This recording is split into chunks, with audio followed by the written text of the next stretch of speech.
ህይወት የለኝ ምን የለኝ እያየህ ነው አይደል? አይተሃል።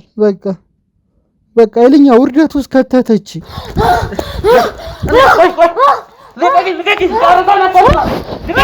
ስሜቴ ያስጨነቀኝ ምክንያቱም ምን ይሄንን ነገር ሞክሬው አላውቅም። ምንድነው ሊያ? ፈጣሪ እንግዲህ ወደ ትክክለኛው መንገድ እንዲመልሰው ጸሎት እናደርግላታለን። እኔ ግን ካንተ ጎን ነኝ እስከመጨረሻው። መስከረም እንደዛ አለች። ምን ያስደነግጥሻል? ምንድነው የደበቅሽኝ ነገር? የደበቅሽኝ ነገር ምንድነው? አሁን አንድ ወንድም ጀስት ሴክስ ሲያደርግ የሆነችን ሴት ደስተኛ ያደርጋል። እኔም አሁን ከፈረሱ ጋር እንደዛ አይነት ነገር በሚፈጠር ሰዓት ጀስት ከዛ ወንድ ያጣሁትን ነገር እዚህ ጋር አግኝቻለሁ። እንዲህ አልጠበቅኩም። ሚስቴ እንዲህ ታደርጋለች ብዬ አልጠበቅኩም። ቀስ ብዬ ሳይ የማይሆን ነገር ነበር ያየሁት። በጣም ነበር የደነገጥኩት። በጣም ነበር የደነገጥኩት። ፈረሶቹ አንድ ብቻ አይደለም። እስካሁን ሳወራ የነበረው አንድ ፈረስ እንዳለና አልፎ አልፎ እንደሚመጣና እኔ እዛ እንዳላመድኩት ነው። ግን እውነቱ ያ አይደለም። ይሄ በጣም የሚደብር ህይወት ውስጥ ለብዙ ጊዜያት ቆይቻለሁ እና አሁን ላይ ያው ይሄ ነገር መቅረት እንዳለበት ስለተሰማኝ ነው ወደ እናንተ የመጣሁት። ሁለቱ አሉ ብልታቸው በጣም ትላልቅ የሆኑ ፈረሶች። እነሱን እኔ በእነሱ ነው የምጠቀመው። አሁንም አንቺም እያልሻለሽው ነገር ከእንስሳት ጋር ከፈረስ ጋር ያልተገባ ነገር ፈጽማለሁ ነው እያልሻለሽው። ትምህርቴን እየተከታተልኩ ባለበት ሰዓት አጎቴ እኔ ላይ የማይሆን ነገር ነበር የፈጸመው። በልጅነቴ ነበረ የደፈረኝ። ከፈረስ ጋር እንደዚህ ከሰው ጋር ከሌላ ወንድ ጋር እንዲህ ብታደርግ ይሻላል። ግራ ገባኝና እንዴ ምንድነው ምናምን ብዬ ፈረስ ምናምን ከዛ አላመንኩ ማለት በቃ እኔ እንጃ አንተንም መሰለኝ በቃ የሆነ ህልምም መሰለኝ። የራሴም ችግር ስለሆነ ይሄን ነገር አየሁኝ። በቃ በስሜት ተነዳዳው እኔ ራሴ ይሄን ነገር በቃ ውስጤ እንዴት ነው ሞክሪው አለኝ። እናንተ ባትመጡስ? እሺ አሁን ይሄ ነገር ተደብቆ ነበር የሚቀረው። እንዲህ ነበር ምን ዘልቀው እሷ እንትን ካለች በኋላ ሰዓት እያየው ምናምን እሷ ከሄደች በኋላ እኔ ደግሞ መሄድ ጀመርኩኝ። ህይወት አለኝ ብዬ ከዚህ በኋላ አንኖርም ማለት ለዛ ሰው እኮ የሆነ ፊሊንግ ይኖረኛል ግን አብሬው መተኛት አልችልም። ማለት እኔ ይሄን ስሜት ስለማላውቀው በቃ ለኔ የተለየ ነገር አለው። በቃ ወሲቡ በጣም ነበር ደስ የሚለው። እዘን ይውጣል፣ አልቀስም፣ ከፈለክ ጩህ፣ እበድ ማለት በቃ ራሴ ያስጠላኝ በጣም ማለት ከምነግር በላይ በቃ ራሴን ጠላሁት። ግን ደግሞ በጣም ከባድ ነው ምክንያቱም እኔ ተላምጄዋለሁ ይሄንን ነገር። እኔ ከዚህ በኋላ እኔ አሁን ወንድ መልመል ምሽር አይመስለኝም።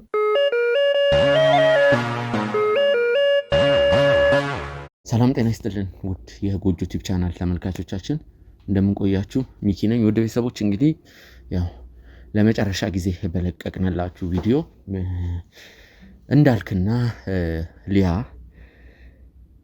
ኃይለኛ ጸብ ውስጥ ገብቶ ነበር። ያው የተፈጠረውን ሁሉን ነገር ታውቃላችሁ። እንዲህ ነው ማለት አልፈልግም።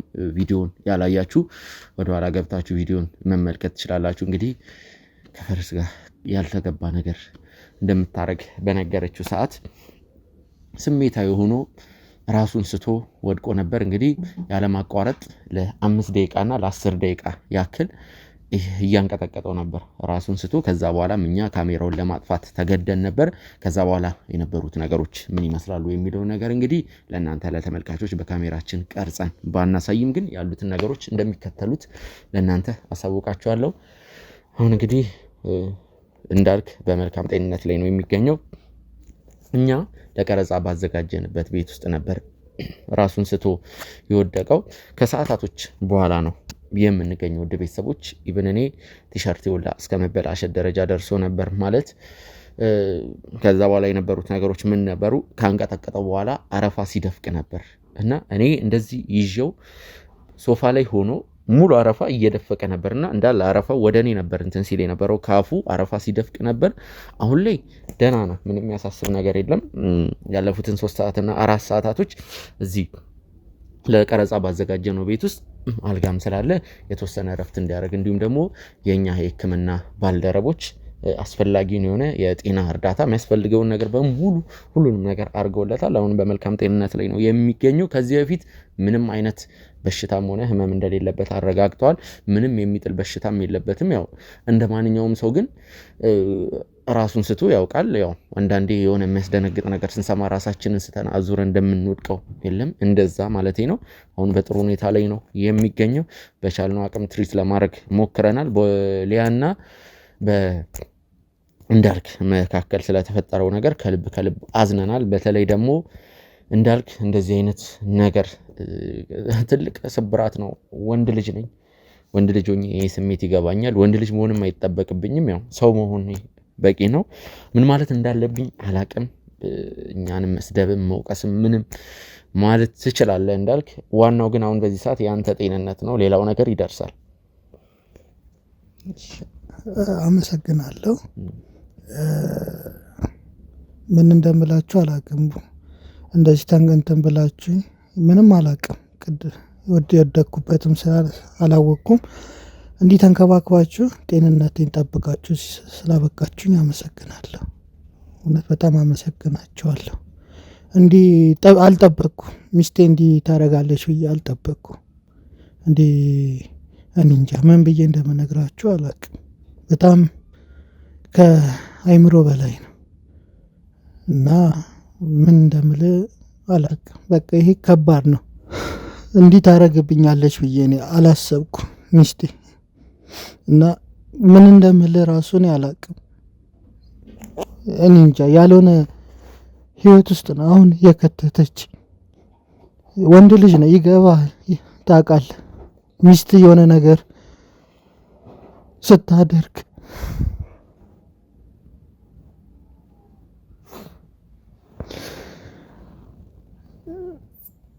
እንጃ እኔ ምን ብዬ እንደማወራ ራሱ አላቅም። ከፈረስ ጋር እንደዚህ ከሰው ጋር ከሌላ ወንድ ጋር እንዲህ ብታደርግ ይሻላል። እውነት በጣም ያልሆነ ነገር ነው ይሄ። ውርደት ነው በቃ ለእኔ አሁን ውርደት ነው የነገረችኝ። እንዴት ህይወቴ ራሱን እንዴት እንደምቀጥል ራሱ አላቅም። በቃ ያልሆነ ህይወት ውስጥ ነው የከተተች። በቃ እኔ አላቅም ምን እንደምል።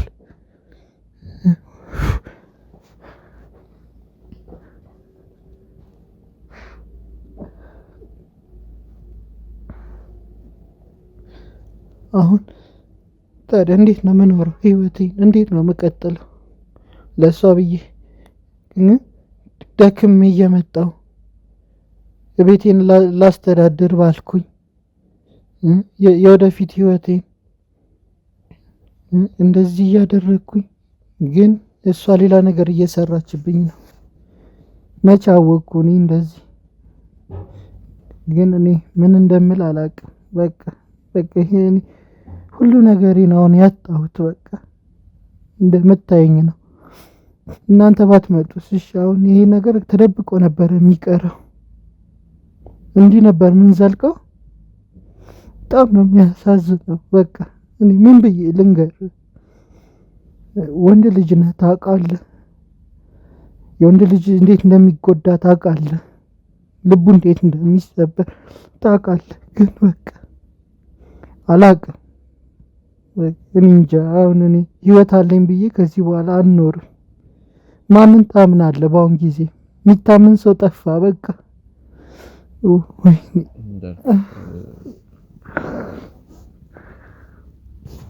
ስሜት ይገባኛል።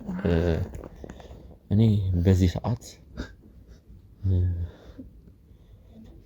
ለምንድን ነው እንደዚህ የምትሆነው? ወይም ደግሞ ማልቀስ የለብህም የማለት መብቱም ስልጣኑም የለኝም። እንደውም እኔ እዘን ይውጣልህ፣ አልቀስም፣ ከፈለክ ጩህ፣ እበድ።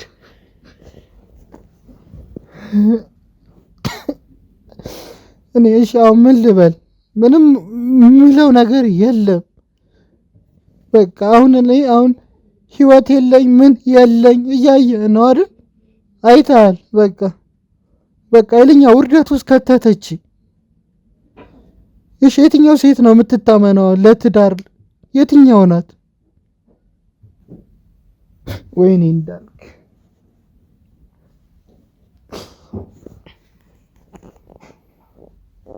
ውድ ቤተሰቦች የተፈጠረው ነገር የሚያስደነግጥ ነገር ነው። እኛ እማንፈለፍለው እማንፈነቅለው ድንጋይ የለም፣ እማንገባበት ጉድጓድ የለም።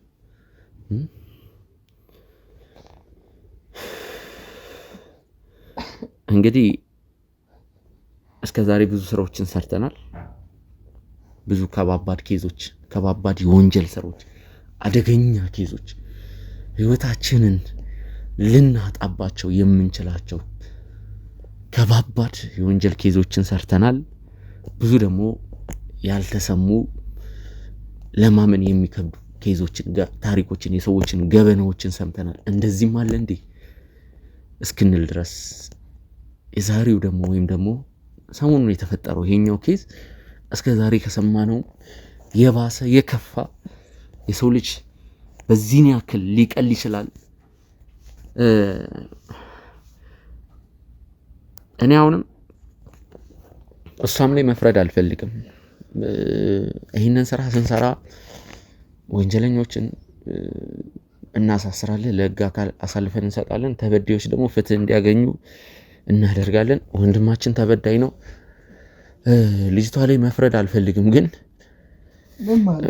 መፍረድ አልፈልግም ማለት ያረገችው ነገር ልክ እንዳልሆነ እናውቃለን። እኔ በዚህ ሰዓት ማለት ምን ማለት ነው? እኔ ላይ እንደዚህ እየሆነች መፍረድ አልፈልግም። ለምን እንዳልኩ ታውቃለህ ወንድሜ? እንዳልክ እንደዚህ አይነትን ሰው ይኸውልህ እየደገፍካት ነው አንተ። አይደለም። እሺ ልቀጥልልህ። እሷ እርኩስ መንፈስ ነው እያሰቃያት ያለው። ስለዚህ አንተ ደግሞ ጥሩ ሰው ነህ፣ ቤትህን የምትል ሰው ነህ፣ ስራህን የምታከብር ሰው ነህ አይደለ? ስለዚህ እርኩስ መንፈስ ያለበትን ሰው ላይ መፍረድ አይደለም ያለብን። ኃጢአት ያለበትን ሰው መፍረድ ሳይሆን በቃ ይህ ሰው ፈጣሪ እንግዲህ ወደ ትክክለኛው መንገድ እንዲመልሰው ጸሎት እናደርግለታለን። እኔ ግን ካንተ ጎን ነኝ እስከ መጨረሻው። እሺ አሁን እንዴት ነው የምኖረው? አሁን እንዴት ነው የምቆመው? እንደዚህ አይነት ውርደት ውስጥ ገብቼ አሁን እንዴት ነው የምቆመው? አሁን ስራዬ እንዴት ነው መቀጠል የምችለው? እያየህ ነው። አሁን ህይወት አለኝ ብዬ እኖራለሁ።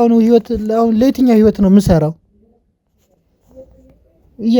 ለቤቴ ብዬ እንደዚህ እየሰራሁኝ ወይኔ እንዳልክ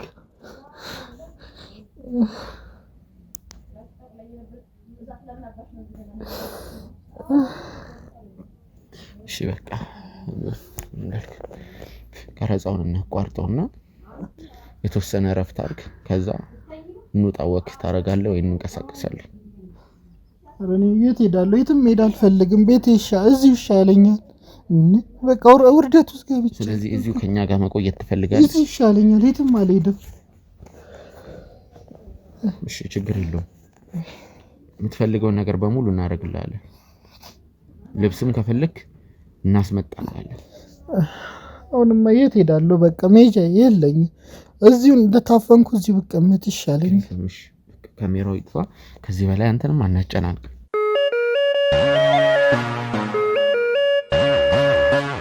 ተመልካቾቻችን በድጋሚ ተመልሼ መጥቻለሁ። ያው እንዳልክ የተወሰነ እረፍት እንዲያደርግ ከባልደረቦቻችን ጋር ማለትም ከተወሰኑ የሕክምና አባላቶች ጋር ያው ትተነዋል። በቂ ጥበቃ እየተደረገለት ነው የሚገኘው። ያው ስለሊያ ደግሞ ያው ሁለቱን በቻልነው አቅም እዚህ ላለማገናኘት ሞክረናል። ሊያም እዚህ ነው የምትገኘው። አጠገቤ የምትመለከቷት ወደዚህ ወደ ቀረጻ ቦታ የመጣች አንድ እህታችን አለች፣ መስከረም ትባላለች። ይህቺ እህታችን በፈቃደኝነት ነው የመጣችው። ባልደረቦቻችን እንደነገሩን ከሆነ እኔም የምሰጣችሁ የምጠቁማችሁ ፍንጭ አለ፣ ስለ ራሴም ማወቅ ያለባችሁ አንድ እውነት አለ ብላ ነው ወደዚህ ቦታ የመጣችው። የተወሰነ ጨረፍታውን ባልደረቦቼ ተናግረው ነበር። ያው ሊያ እንደነገረችን ከሆነ እንግዲህ አንድ ፈረስ አለ ከቤታችን አጠገብ። ያንን ፈረስ እንግዲህ እንከባከበዋለሁ፣ ምግብ ሰጣለሁ፣ የተለያዩ ነገሮችን ከዛ ፈረስ ጋር ያልተገቡ ነገሮችን ፈጽማለሁ ነበር ያለችው። ይቺ እህታችን ደግሞ ለባልደረቦቻችን የተናገረችው እሷ እንዳለችው ሳይሆን ያው ከነ ሊያ ቤት አጠገብ እኔም ቤቴ እዛ ነው፣ ጎረቤታሞች ነን። 4 ፈረስ ነው ያለው። 4ቱም ፈረሶች ባለቤት አላቸው። መጠለያ ነገር ነው፣ ግን ክፍት ነገር ነው ይሄ የተዘጋጋ አጥር ነገር አለው ግን ክፍት ነው። ይሄ አንድ በር የለውም። ኖርማል የታጠረ ቤት ነገር ነው። እንደዛ ነው ያለችው። ሌሎችም የደበኳቸው ወይም ደግሞ ማወቅ ያለባችሁ ነገሮች አሉ ነው ያለች ያለችው። ገርሞናል በጣም ወደዚህ ወደኛ ወደ ቀረጻ ቦታ መምጣቷ። ያላችሁበት መጣለው ያለውን ነገር እናገራለሁ ነው ያለችው።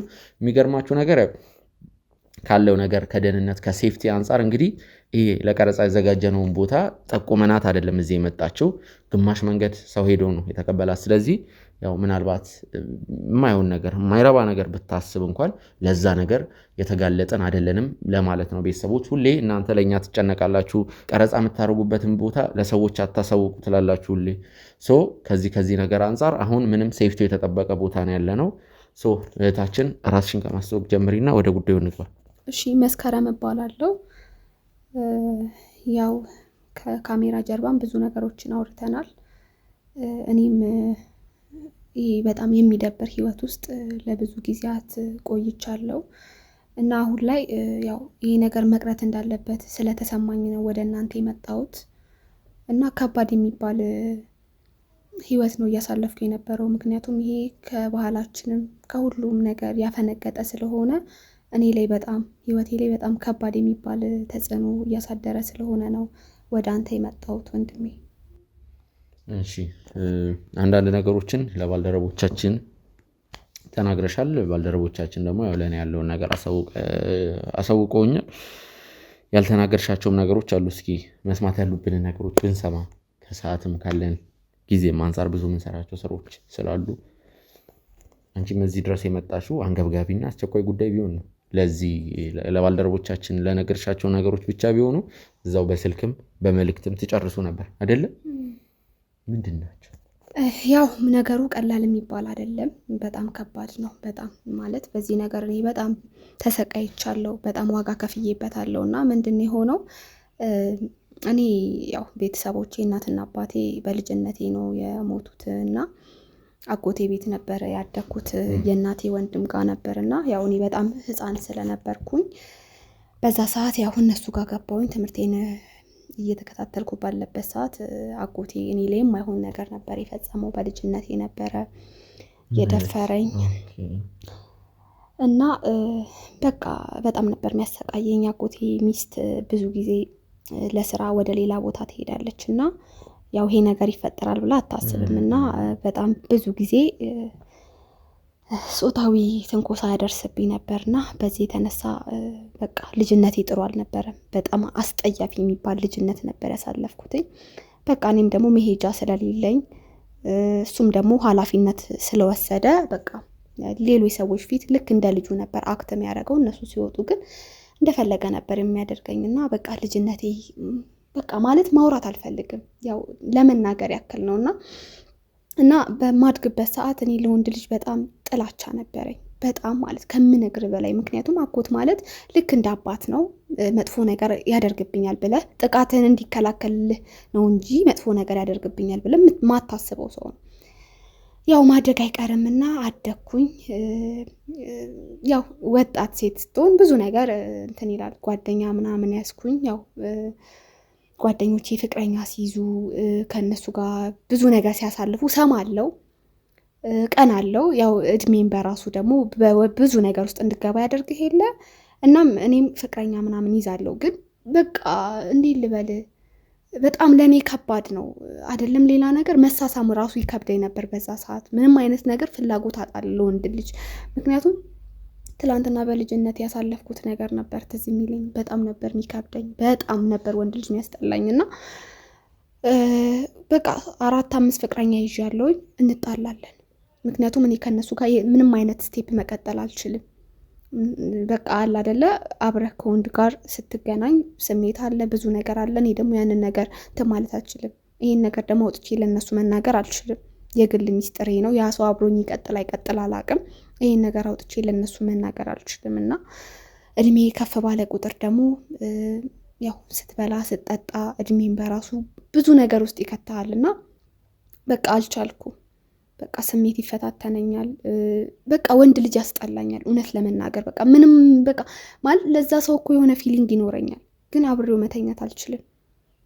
በጣም ነበር የሚከብደኝና ቅድም ብለኸዋል። እዛው ሰፈር 4 ፈረሶች አሉና ይሄን ነገር ሲያደርጉ ምናምን ነገር አየሁኝ። የሆነ ቀን ሌሊት ስወጣ ጎረቤታችን ይሄን ነገር ስታደርግ አየዋት ማለት ነው። እና በሰዓቱ በጣም ነበር የደነገጥኩትኝ። ማለት የተለየ ነገር ስለሆነ በጣም ነበር የደነገጥኩትኝ። በዛ ላይ ሌሊት ነበር ምናምን ግን እረፍት አጣ አይምሮዬ። በቃ በዚህ ጋር ስሜት አለ። እድሜ አይደለም ለጓደኝነት ለትዳርም ደርሷል። እኔ ግን እስካሁን ምንም አይነት ነገር አላቅም ስለ እንደዚህ አይነት ነገር ማለት ነው። እና በቃ የሆነ ቀን ሌሊት በሰላም ተኝቼ ነበርና ነቃሁኝ። እና በቃ አይምሮ ያንን ነገር ካየ ጊዜ ጀምሮ በቃ ያንን ነገር አለማሰብ አልቻልኩም። ገብቷል በቃ እና በቃ ይሄን ነገር እስቲ እኔ መሞከር አለብኝ ብዬ ማለት በቃ እንዴት እንደማስረዳ አላቅም፣ ግን ስሜቴ ያስጨነቀኝ።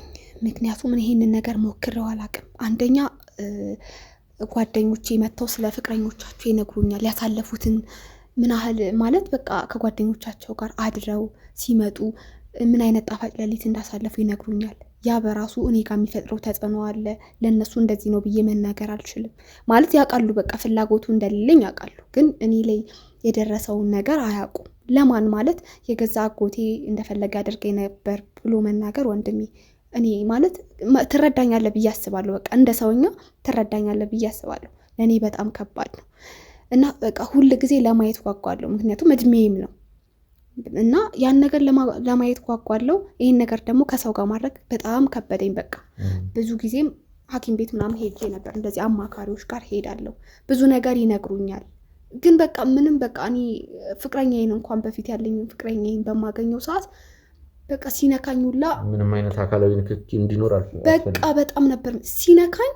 ያ የድሮ ስቃይ ነው ትዝ የሚለኝ። አጎቴ እንደዛ እየጮህኩኝ እባክህ እያልኩኝ በር ዘግቶ ብዙ ነገር ያደርስብኝ ነበር። እምቢ ስል ይደበድበኝም ነበር። ይሄን ነገር እንዳልናገር ለእሱ አክስቴ ነው ምላት፣ የእሱ ሚስት ማለት ነው። ለእሷ እንዳልናገር ይመታኝ ነበር። በጣም በቃ አስጠሊ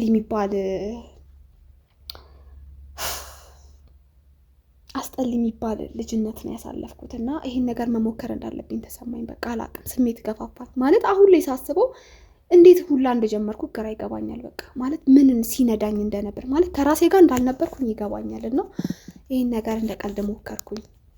በቃ ከአንዱ ፈረስ ጋር ግንኙነት ማድረግ ጀመርኩኝ። ቆይ ምን እያልሽ ነው? ያው እኔም ልጅቷ ስታደርግ የነበረውን ነገር እያየው ስለነበረ በቃ ሌሊት መተኛት አቃተኝ። እንዴት አየሽ የሷ የምታደርገውን ነገር? የሆነ ቀን ሌሊት ነውና ስልክ ተደወለልኝና ለቅሶ ነበር አጋጣሚና አንስቼ አውርቼ ምናምን ነገር ዘመድ ነበር እና በቃ ለቅሶን ከሰማው በኋላ ምናምን አዝኜ በቃ እንደዚህ መስኮት ምናምን ከፍቼ ያው መሄድም ስለነበረብኝ አልተኛውም። እንዱ መስኮት ከፍቼ ስለ ለቅሶ እያሰብኩ ነበርና እንደዚህ መስኮት ነበር መጋረጃውን ከፍቼ ሳይ እንደዚህ አይነት ነገር ተመለከትኩ። መስኮቱን ከፈት ምናምን የሆነ ድምጽ ሰማሁኝ። ማለት የተለየ ድምጽ ማለት ነው። የሴት ድምጽ አለ አይደለ? ግንኙነት ሲደረግ ግን የሆነ ተለየብኝ። በጣም ትጮሃለች፣ የሆነ በቃ ብዙ ነገር ትላለች ማለት። ከዛ ግራ ገባኝና እንዴ ምንድነው ምናምን ብዬ ሳይ ፈረስ ምናምን። ከዛ አላመንኩም ማለት በቃ እኔ እንጃ አንተንም መሰለኝ በቃ የሆነ ህልምም መሰለኝ። ከዛ ቀስ ብዬ ፎጣ ለበስኩና ምናምን ቀስ ብዬ ሳይ የማይሆን ነገር ነበር ያየሁት። በጣም ነበር የደነገጥኩት። በጣም ነበር የደነገጥኩት። በቃ ከምነግርህ በላይ ማለት ነው። ከዛ በቃ መቆም አቃተኝ። እየተንቀጠቀጥኩ ነበርኩኝ። በዛ ላይ ማቃት ልጅ ናት፣ ጎረቤቴ ናት። በቃ አላቅም። ቶሎ ብቻ በሬን ዘጋጋውና ሄድኩኝ። ከራሴ ጋር አልነበርኩም። ለ2 ቀናት ምናምን ከራሴ ጋር አልነበርኩም። ማሰብ እየቻልኩ አይደለም። በዚህ ጋር ደግሞ እኔ የራሴ ችግር ራሴ ማቆም ሚስጥር አለ እና በቃ ሌሊት ላይ ነቃለሁ። በዛ ሰዓት እነቃለሁ፣ አያለሁ፣ ድምጽ ሰማለሁ። በቃ ያችን ሰዓት እኔ ሁሌም ያን ቀን ካየው በኋላ መተኛት አልችልም ነበር። ያችን ሰዓት በቃ ከእንቅልፌ እነቃለሁ። በቃ እንዴት ነው እኔ ራሴ ለመድኩት። ከዛ በኋላ በቃ የራሴም ችግር ስለሆነ ይሄን ነገር አየሁኝ። በቃ በስሜት ተነዳዳው እኔ ራሴ ይሄን ነገር በቃ ውስጤ እንዴት ነው ሞክሪው አለኝ። ምክንያቱም እዚህ ጋር ማድረግ አልቻልኩም። የኔ ከምላቸው ሰዎች ጋር በዚህ ምክንያት በጣም ከምወዳቸው ሰዎች ጋር ተለያይቻለሁ። በዚህ የተነሳ እነሱ ይጠይቁኛል። ለዛ ሰው ፊሊንግ ኖሮ ግን የሆነ ነገር ማድረግ አትችልም። በዚህ የተነሳ በጣም ብዙ ሰዎችን ስላጣው፣ በዛ ላይ ደግሞ የራሴን ፊሊንግ አለ። ይሄን ነገር ወደ ማድረጉ ሄድኩኝ ማለት ነው። ከዛ እኔም እሷ እንትን ካለች በኋላ ሰዓት እያየው ምናምን እሷ ከሄደች በኋላ እኔ ደግሞ መሄድ ጀመርኩኝ። ይሄን ነገር ፈጸምኩኝ። በቃ የተለየ ስሜት አለው ማለት እኔ ይሄን ስሜት ስለማላውቀው በቃ ለእኔ የተለየ ነገር አለው። በቃ ወሲቡ በጣም ነበር ደስ የሚለው እና በቃ እንዴት ነው ከዛ በኋላ ያንን ነገር አለማድረግ አልቻልኩም። ቀን በቀን እኔ እንኳን ማለት መተኛት እራሱ አልችልም። ዲቴል በዛይ ሰዓት እነቃለሁ፣ ሄዳለሁ፣ ያን ነገር አደርጋለሁ፣ ሄዳለሁ። ግን በቃ የሆነ ሰዓት ላይ ሰው አይደለ ይደክመሃል። በጣም አስጠላኝ ማለት በቃ ራሴ አስጠላኝ በጣም ማለት ከምነግር በላይ በቃ ራሴን ጠላሁት እና በቃ ይሄን ነገር በዛ ላይ ደግሞ ፈራሁኝ። ብታመምስ? ይሄ የሰዋዊ ባህሪ አይደለም አይደለም? ብታመምስ? የተፈቀደልን ነገር አይደለም። በእምነታችንም በባህላችንም በጣም የወረደ ነገር ነው። በጣም የወረደ ነገር ነው ማለት በጣም ተሳስቻለሁኝ። ቢያንስ እኮ የተሻለ ሐኪሞች ጋር ምናምን ሄጄ ይሄን ነገር ማስተካከል እየቻልኩኝ እንዴት እንደዚህ አይነት ኃጢአት ውስጥ እገባለሁ ብዬ በቃ ከራሴ ጋር መሆን አልቻልኩም። እንደምንም ብዬ ይሄን ነገር ለማቆም ወሰንኩኝ። በቃ ቤተክርስቲያን መሄድ ጀመርኩኝ፣ ማልቀስ ጀመርኩኝ። በቃ ባካ አምላኬ ማለት የውስጤን ማቀው እኔ ነኝ። ሰው እንደዚህ ብለህ ብትነግረው አይረዳህም። በቃ በተቻለኝ አቅም ከዛ ነገር ለመቆጠብ ወሰንኩኝ። ግን ደግሞ በጣም ከባድ ነው፣ ምክንያቱም እኔ ተላምጄዋለሁ ይሄንን ነገር። እኔ ከዚህ በኋላ እኔ አሁን ወንድ መልመል ምሽር አይመስለኝም። እኔ አሁን ያለሁበት ነገር ማለት ደስተኛ ነኝ በዚህ ነገር፣ ግን አልፎ አልፎ የሆነ ይሰማኛል ማለት ልክ አይደለሁም እላለሁ። ውስጤ ደግሞ በቃ ደስተኛ ነኝ ማለት በቃ ባለኝ ግንኙነት በቃ ጀስት አሁን የሆነ ሰው ከሚደሰተው እኩል እኔም አሁን ደስተኛ ነኝ። ስሜቱን አውቄዋለሁ። ስለዚህ እኔ አሁን ማለት መውጣት አልፈልግም ከዚህ ነገር። አንዳንዴ አይምሮ የሚወቅሰኝ ነገር ስላለ ነው እንጂ ያለሁበት ቦታ ተመችቶኛል። እኔ አሁን እሷም ያለችን አንድ ፈረስ አለ፣ አሁን ደግሞ 4 ፈረሶች አሉ። እየሰማሁት ያለውን ነገር ፈጽሞ ለማመን እቸገራለሁ። ማለት አሁንም አንቺም እያልሻለሽው ነገር ከእንስሳት ጋር ከፈረስ ጋር ያልተገባ ነገር ፈጽማለሁ ነው እያልሻለሽው። አልገባኝም። ይሄ ነገር ምንድን ነው? እኛ ሳናውቀው ምን ተፈጥሮ ነው? ምናልባት ሰለጠንን የሚሉት ምዕራባውያኖች ይህንን ነገር ሊያደርጉ ይችላሉ። እንግዲህ እዛ ተመሳሳይ ጾታም ዝሙቱም ግብረ ሰዶሙም እዛ ነው ያለው። ግን ደግሞ ይሄን በእኛ ሀገር እሴት እንግዲህ ለመቀበል ለማመን ለመስማት ራሱ ከባድ ነው። አሁን የሆነ ወንድ በእርግጥ እኔ ያው ስላለፈው ህይወትሽ ማውራት አልችልም። እንዲህ ነው ስላሁኑ ነገር ነው እያወራን ያለነው። ምናልባት ከበፊቱ ጋር እንዳታገናኙ። ያው ማለት አሁን አንድ ወንድም ጀስት ሴክስ ሲያደርግ የሆነችን ሴት ደስተኛ ያደርጋል። እኔም አሁን ከፈረሱ ጋር እንደዚህ አይነት ነገር በሚፈጠር ሰዓት ጀስት ከዛ ወንድ ያጣሁትን ነገር እዚህ ጋር አግኝቻለሁ። ስለዚህ እኔ እንጃ ልክም አይደለሁም ብዬ እንዳስብ ግራ የተጋባ ስሜት ውስጥ ነኝ። ገብተዋል። በቃ አንዳንዴ አእምሮ ይቁሰኛል፣ አንዳንዴ ደግሞ ደስተኛ ነኝ። እኔ እዛ ጋር ያጣሁትን ነገር ትላንትና ስለዚህ ስሜት አላውቅም ነበር፣ ዛሬ ላይ ደግሞ አውቃለሁ። እንደነገርኩ ነው 4 ፈረሶች አሉ፣ ሁሉም ባለቤት አላቸው። እኔ ከሁለቱም ጋር እንደዚህ አይነት ነገር ተፈጥሯል። ስለዚህ ጀስት እኔ ማግኘት ያለብኝን ነገር አግኝቻለሁ። በቃ ማለት እኔ አሁን ወደ እናንተ የሚመጣውት አንዳንዴ ይጸጽተኛል ማለት እዚህ ነገር ውስጥ መግባት የለብኝም። አንዳንዴ ደግሞ ውስጤ በቃ ልክ ነሽ። እኔ ማለት ሰለጠንንም ምንም በለው አላቅም፣ ምን እንደሚባል አላቅም። ግን እኔ አሁን ላይ ማግኘት ያለብኝን ነገር አግኝቻለሁ ብዬ ነው ማስበው። ያንን ስሜት አውቄዋለሁ። አሁን ዛሬ ላይ ይሄን ስሜት አውቀዋለሁ ብዬ መናገር እችላለሁ። ለዛ ሰውዬ ጀስት ከፈረስ ነው ከምናምን ከምባልልም ይሄንን ስሜት ዋናው ማወቅ እፈልግ ነበር። ይሄንን ስሜት እንዳወቅ አግዞኛል። እኔ አሁን ከዚህ በኋላ የሆነ ወንድ አግብተሽ ምናምን ብትለኝ ማልስማማበት ነገር ነው። ማድረግም እችል አይመስለኝም።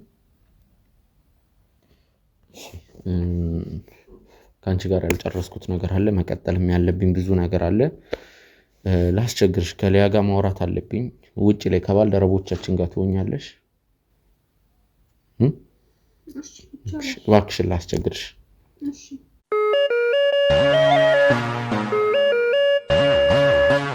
ወደ ተመልካቾቻችን በድጋሚ ተመልሼ መጥቻለሁ ያው ከሊያ ጋር አንዳንድ ማውራት ያሉብኝ ነገሮች ስላሉ ነው ሊያ እንግዲህ በእንዳልክ ላይ በተፈጠረው ነገር አዝነናል ስላንቺ እንዲ ነው ማለት አንችልም እኔ ያው ፈጣሪ እንግዲህ ወደ ትክክለኛው መንገድ ያምጣሽ ነው ማለት ሌላ ምንም ማለት አልችልም የመወሰንም የመፍረድም ስልጣኑን መፍቱም የለኝም አሁን ግን አንቺን የፈለኩሽ በዋናነት ምናልባት መታቂያት ከሆነ መስከረም የተባለች ጎረቤትሽ ወደዚህ መጣ ነበር ማን መስከረም ምን ልታረጋታች እንዴ አትንተባተቢ ቆይ ምን ልታረጋታች ትተዋወቃላችሁ ማለት ነው እሷ እንደምትተዋወቁ ነግራናለች ከማን እሷን አዎ መስከረሚቷ ብዙ መስከረም እሺ ችግር የለም ቀስ ብዬ እመጣልሻለሁ ለሊት አጠገባችን ከቤታችን አጠገብ አንድ ታስሮ የሚውል አንድ ፈረስ አለ ነበር አይልሽ አዎ እርግጠኛ ነሽ ግን አንድ ፈረስ ብቻ ነው ያለው እንዴ ቆይ ለምንድነው አውርታን ይለ እንዴ ለምንድነው ድጋሚ የምትጠይቀኝ አውርታን እየጨረስን መስሎኝ ያው መስከረም እንግዲህ መታ 4 ፈረሶች እንዳሉ ነው የነገረች ማን መስከረም እንደዛ አለች ምን ያስደነግጥሻል ምንድነው የደበቅሽኝ ነገር ምንድነው አይ እኔ እኮ ምንም አልደበቅኩም ማለት መስከረም እዚህ መታ ነበር መስከረምም ለሊት እኔም እንደ ጎረቤት ሊያ ከፈረሶቹ ጋር ያልተገቡ ነገሮችን አረጋለሁ ነው እያለች ነገረችክ ሁሉንም ነገር ነግራኛለች ምንድነው ማለት ይሄ ነገር ምንድነው ድራማ ነው ምንድነው እየሰማው ያለውት ነገር እንዴ ልነግርቻለች ማለት ግራ ገባኝ እኮ የምርህን ነው ግን መስከረም እዚህ መታ ነበር መታ ነበር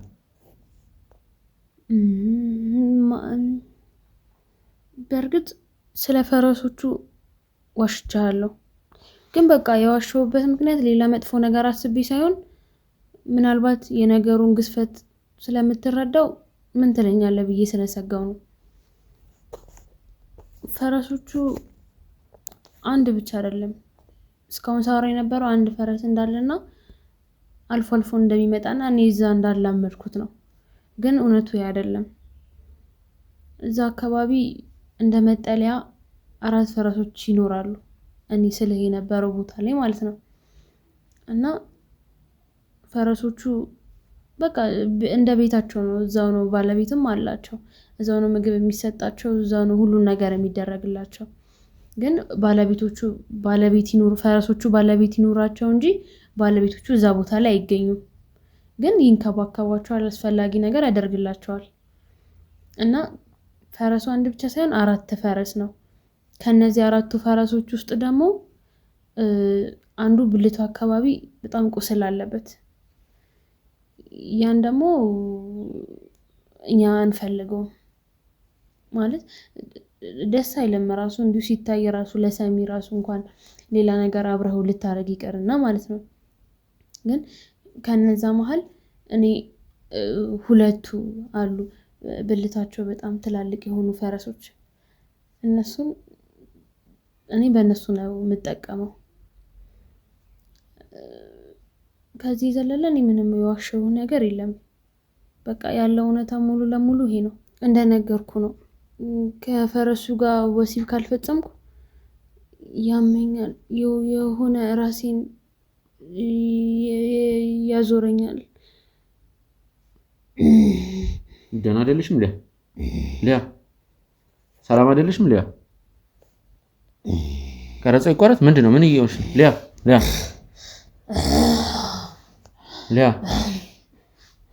ደህና ነሽ ምንድነው ሊያ ምንድነው ቆይ ሊያ ምንድነው ሰላም አይደለሽ? ምንድን ነው?